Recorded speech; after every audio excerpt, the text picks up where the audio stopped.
Hey, this is Matt. Once again, what about 10 videos? Another paid request for Bronson. And for those interested in requesting any type of videos, feel free to send it either directly to my PayPal or join my Patreon. Both links are down below in the info box. And this is for the 2001 give or take film Saving Silverman. What's interesting about this film, I believe this is one of the films we as a class in school went to see in theaters. Because when we're in high school, it's one of those things that, I don't know, some kind of reward. I forget what it was. The whole details, like, hey, we'll give the class like a present, and because we lived in such a small town, oh, we could take a bus and we'll go to the nearest big town, which was Fairmont, Minnesota, and there's a movie theater, and we could go see a movie. Obviously, not an R-rated movie, but I know at one point it was the Mothman prophecies, and then at one point it was this movie. Because then it was like the Mothman prophecies or Orange County, and then like one year was this movie. Because I, for some reason, remember seeing this in the theater, and back in the day, my family, we rarely got to the theater because it was just so far away. And I remember enjoying it. I remember the group of people enjoying it. Because it's a silly, goofy comedy that, in a way, is kind of, I don't want to say ahead of its time, but, if you take the Amanda Peet character and you put in, Jada Pinkett or Amber Heard, it would kind of work at today's age in a different manner. But it's about three friends, one played by Jason Biggs from the American Pie films, one played by Steve Zahn, who's in films like Joyride around that same time, and Jack Black.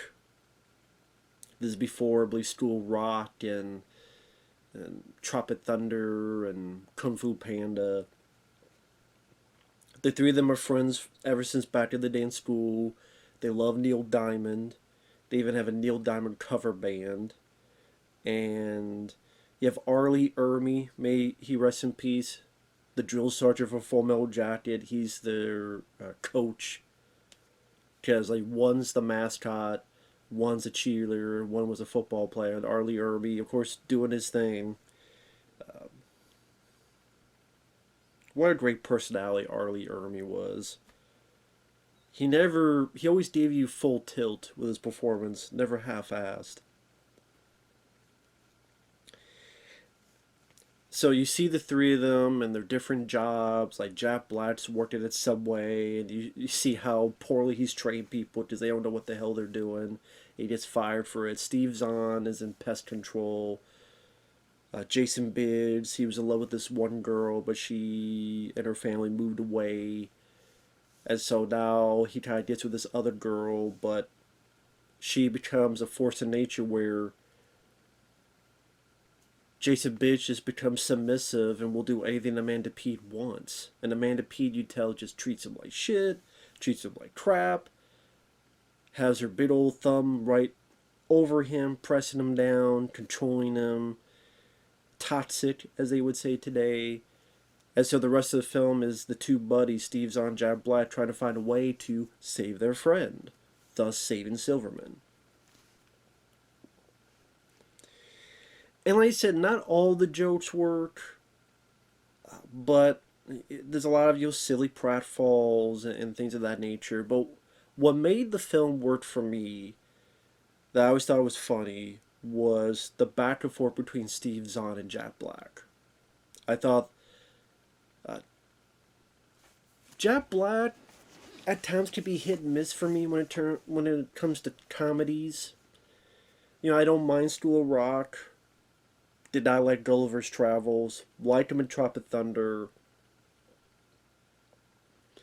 But this, I don't know, it just, because he had someone like Steve Zahn to work with, maybe because he didn't have to be the lead, so he didn't have to carry emotional or dramatic stature on his shoulders. I'm not big on, was a Shallow Hal. I know a lot of people like that film. I was never for me. So this, he could be used in increments that worked well for him and his talents. And also be, as silly, as goofy as can be with Steve Zahn. I think those two has a really good chemistry with each other. And same with Steve Zahn. Like Steve Zahn, like I liked him in Joyride in this movie, and he's been in other films too. And it's just like he's been either okay, or the movies just haven't used him the best. Like Sahara. You look at that film Sahara with Matthew McConaughey. If the people with that knew what they were doing, that could have been the Uncharted movie. In a way, Uncharted the video game was not around at that time, but I just mean that type of excitement, adventure, action, humor. You see what was later done in the Uncharted video games. That, I mean, if people knew what they were doing, like in those games, before those games even were a thing, that could have been what that movie Sahara could have been. Sadly, wasn't the case. But anyway,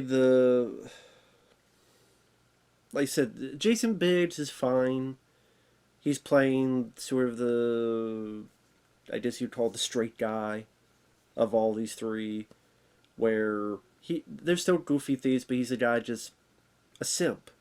For a good chunk of the film, he's just playing a simp for Amanda Peet's character. And Amanda Peet, she was in The Whole Nine Yards. She's been in other stuff as well.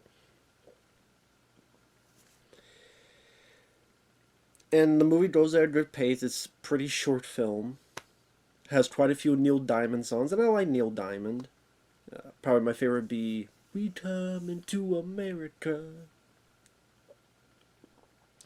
But I guess that's how, depends how you feel about your what your feelings are on Neil Diamond songs. I like them, so nice pieces of the soundtrack. I said Arlie Ermy.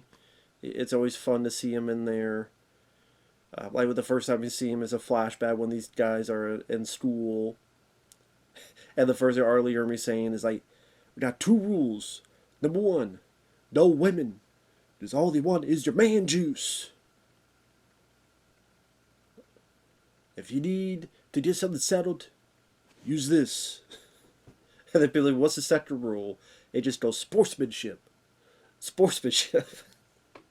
And just the way Arlie Ermy delivered that, and like you're so used to seeing these very serious, dire roles. I mean, a few years later, he'd be in the Texas Chainsaw Massacre remake.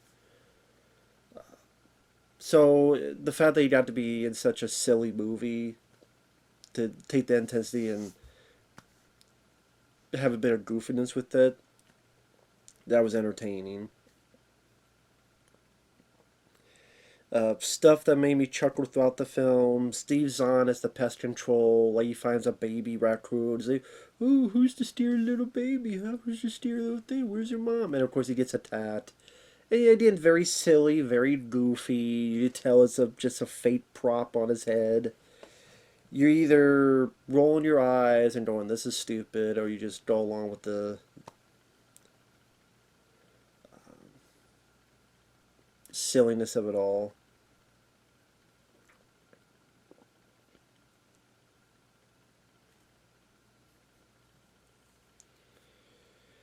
And like I said, I thought this was actually a nice utilization of Jack Black and Steve Zahn and what they could bring to the table.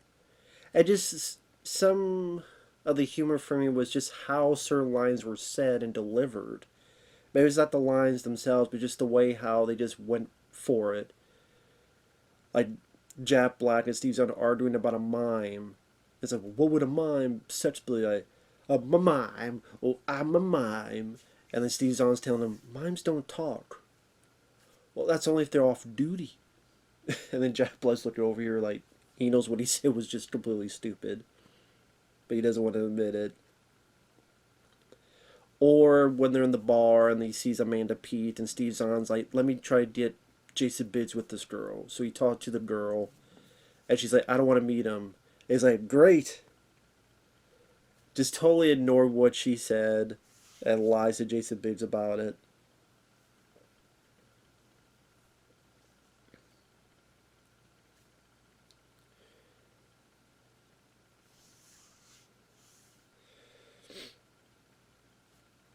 And I say it's those little moments throughout it that made the film work for me. Whether it be Steve Zahn and Jack Black trying to appeal to Amanda Peet, as I will give you, my parents' house, as Steve Zahn showing a picture. See, that's my dad, and that's my mom, and that's me, dropped on my head. It's like a picture of a baby falling. It's just in the way Steve Zahn says that, or when they get pissed, and he's trying to do something badass, so he takes this lamp. He tries to bend it, but it's a bendable lamp, so it's like this awkward. He just pisses himself. Or later on, when Amanda's being more and more controlling, trying to say, no, you cannot be friends with these guys. You don't be with friends with the people I want you to be friends with. Steve and Jack Black goes to see this place. It's like, who are you guys? Okay, we know this guy. Okay, we know Silverman. He's our friend. Who are you? We've known him for years. They're like, fuck you, replacement friend. Start getting a fight with it. We're not giving up on him. Coming out, yay! Ah. Like I say, they made for a good team. It would have been nice to see another film with those two as a team. Like I said, I think they had a good chemistry, a good back and forth with each other. It's just a shame we never got to see that utilized in more stuff. I mean, to be honest, probably the less interesting stuff is the Jason Biggs stuff. Because, like I said, I don't mind Jason Biggs. He just doesn't have the same comedic force, the laughs that the other two have. And then he did this bit of business where his old love comes back to the picture, and our other two guys, they try to fake Amanda Peet's death to try to get Jason Biggs' character Darren to go with this other girl, and this is your old love, and you guys connect again, and they start connecting again. And that stuff wasn't bad between Jason Biggs and I forget the actress's name. It wasn't bad. It just wasn't as interesting compared to Steve Zahn and Jack Black now watching Amanda Peet, who's tied up in the basement, and she's a therapist, so she's trying to outwit them, and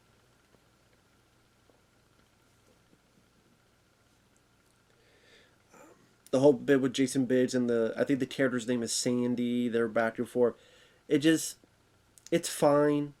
It works for the plot, the story, but it's just not the most intriguing thing about it. But he said it is a very goofy, silly movie. When they're ready to kidnap Amanda Peet, they have walkie-talkies, and Jack Black keeps going, Ch. And Steve Zahn's like, you don't have to make the ch sound, okay? The walkie-talkie does it itself. Okay, sorry, I won't make the ch sound. Ch. That's the last time. Ch. Basically, it's about the timing. It's about the way these guys work with each other that makes it that much funnier.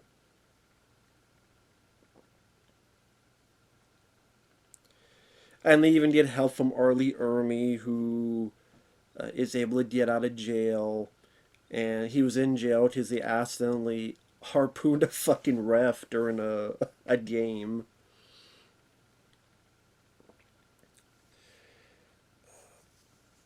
Like I said, not all the jokes work. Not all the humor works. Some of it is not PC. Like, there's a bit where Amanda Peet is... Her character's name is Judith. She escapes, and she's trying to get help. And there's this very old Asian man that's purely a stereotype, talking a very thick accent, and talking about, like, young lady, so horny. He's so horny. It's very, very, very stereotypical. And he, like, falls down the stairs. And when he falls down the stairs, he says the words, scrotum! On my scrotum! So that you may, like, cringe about, be like, oh, come on, really? Like, did you really need that? I mean, it's meant to be goofy and silly like the rest of the movie, but you're like, I don't know, this is, it didn't need to be in there.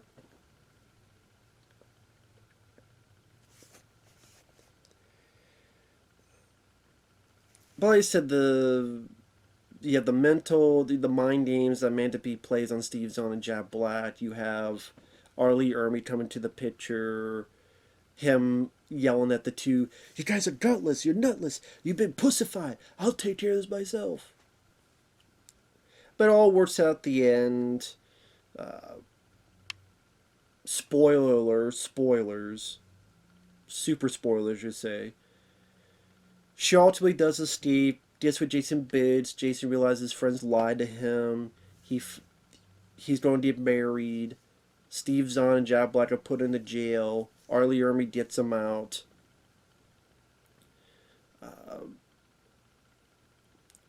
One leads to another. They're able to stop the wedding. They're able to get Neil Diamond, who makes an appearance. Neil Diamond cannot act for shit. Even he's playing himself, and he's awful. Like, I mean, he's a good singer, but when you're playing yourself and you fail in your dialogue delivery, that's a bit. It's pretty fucking bad. So yeah, Neil Diamond's awful at playing himself. So yeah.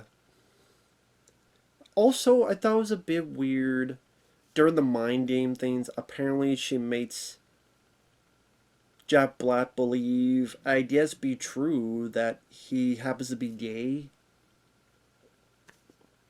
I mean, if there were hints of that throughout the film, and then her bring this to light, but no, just for some reason now that comes into play, and then at the end, Jason Biggs marries Sandy, Steve Zahn, as she falls for Amanda Peet, and I do like the line he has. And you're the hardcore bitch I always dreamed of. And that's because of one scene when she's tied up and she's trying to seduce him and he kisses her. And maybe, I wish maybe that could have been built up a bit more. Like maybe a few other scenes where there's maybe temptation and then something happens. Not just the one scene, maybe like two more scenes. Same with like the Jack Black out of the blue being gay, and then he's gonna marry Arlie Ermy, because now Arlie Ermy's gay, I guess too. It just seemed really out of the blue. Just seemed kind of out of left field. Of well, we don't know what to do with Jack Black at the end. We know these other two don't get married. Well, we don't have another character. I just throw these two characters together, for an easy laugh, I guess. But I just, like I said, it was so out of left field. I'm like, I was more confused than laughing. So not everything works, but it's. I thought it was still a pretty funny movie. Steve Zahn and Jack Black especially had great chemistry with each other.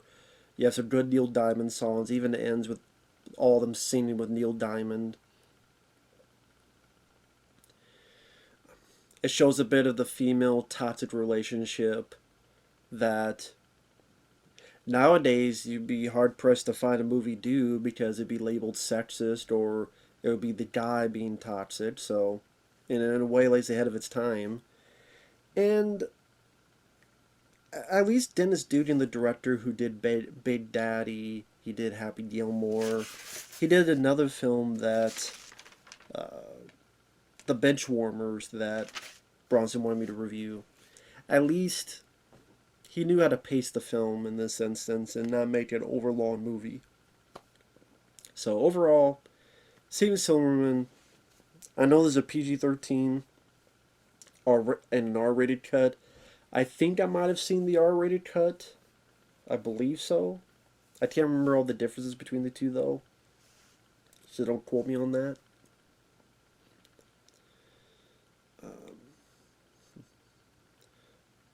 But overall, still a funny movie. I don't know how this did the box office. But I know there's a few people that do like this film that, like, throughout the years, I'm sure probably these actors, people come up with this film, and sometimes that's how it is with these type of movies. You have a bummer of a day, you see a goofy movie like this, and it just meant to entertain, and for the most part did a job, and then you hold a bit of respect to, you have a bit of respect towards it because it did its job and got you to smile through a bad day and go along with the rest of your day. So there you go. Thanks for watching. We'll see you guys later.